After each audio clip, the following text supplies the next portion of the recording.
Hi, Javier.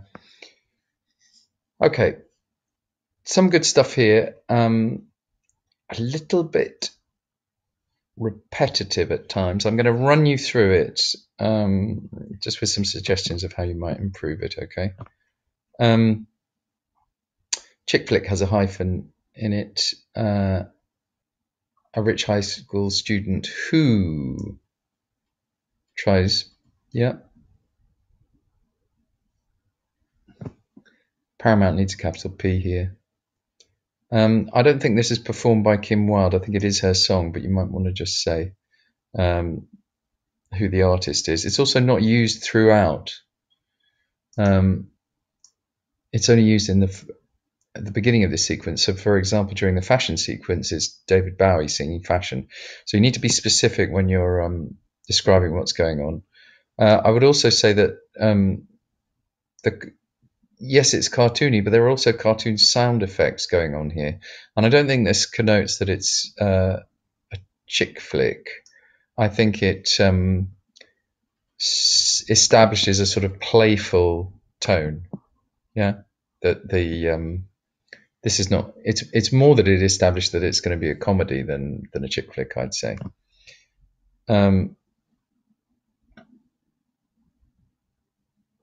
Here, I would say the opening part of or rather the early part or the first part of the opening sequence is a montage of Cher and her friends. Yeah, I think you need to say a little bit about the shots. So this is an overhead shot of the friends in the car. I would say it plays on the stereotype that young girls like to go shopping. Definitely the first clip of Cher, or the first shot of Cher, established that she is the protagonist, I would say, and that the story is going to center on her. I'll say something about the slow motion and what the effect of it is. And I wouldn't say this, it's just a bit too much of a generalization, okay? There are more than 3 shots here, I think. And I think you mean shots here, don't you? I think this is, you're kind of repeating what you've said here before. So, and again, it's not 3 shots. I think you need to look more closely about. Just talk about a montage of shots and what are those shots. So now I think you need to talk about location. Here in this opening sequence, there's a lot of high key lighting, bright colors. It's pretty much clear that we're in California in the 90s. So location and time is established by the mise en scène. Now I think you should talk about that, and then you should talk about the change of location to her bedroom, where this the costume choosing goes on. Maybe say something about the connotation of this device here in the 90s would have been that she's very rich, or that she's wealthy because it's high tech and obviously expensive. And the connotation as well is that she's obsessed with fashion. Now, shot. So the second part of the sequence, I would say, rather than shot. Yes, you're right. I don't think it's a brighter light. I think it is.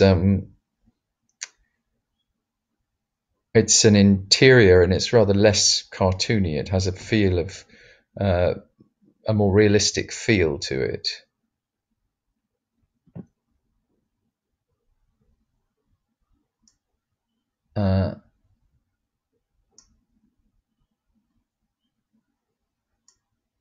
Okay, so you need to talk about the camera work here, and you need to talk about heckling the director, a close-up of the father's face. Let's call him father rather than dad. You need to write in a formal way as if you're writing an English essay, yeah? And by the way it closes up, does this happen? Is it a close-up or is it a zoom? Need to be specific about this. Yeah. Okay, don't say you can hear the script. Can you talk about what's going on technically here? Is it all done in a two-shot? Is there any shot reverse shot? Hang on, I'm going to pause and have a look and see if there is.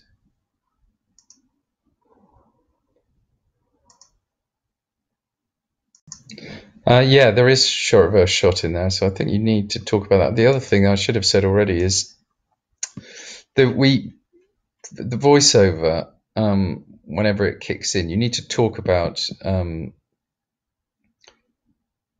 It's not a monologue, it's a voiceover, and this establishes that she is going to be what we call a homodiegetic narrator. You need to look that up. Diegetic, the same as in diegetic, non-diegetic. What it means is that there's a narrator who is part of the action. So you should drop that in there somewhere. I think the camera, a bit that you've missed out is the father coming down the stairs with the camera following him, and the wide shot that takes in the whole hallway and the maid scuttling away. And this establishes him as a powerful figure in the film, and that's reinforced when in the scene in the kitchen, the camera follows him through the kitchen, pans around to take Cher in, but follows him all the way around the kitchen, all the way out. And this gives a sense of how dynamic and powerful he is. During the shot reverse shot, there's very strong eyeline match between him and Cher, which suggests that there's a very strong connection between them, even if it's not even if there's a bit of an argument going on.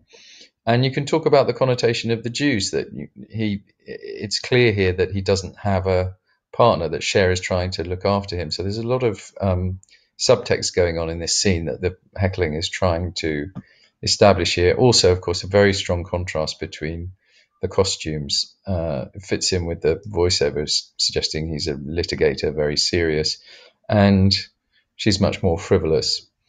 The idea that she's unreliable comes up as she hits whatever she drives into and looks rather surprised. So the audience are being introduced to the idea that she is clueless, perhaps, or certainly not the best organized or the most thoughtful protagonist.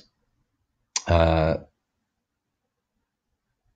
would say when the character of Dion is introduced, she's seen from Cher's point of view. Again, voiceover rather than narrating.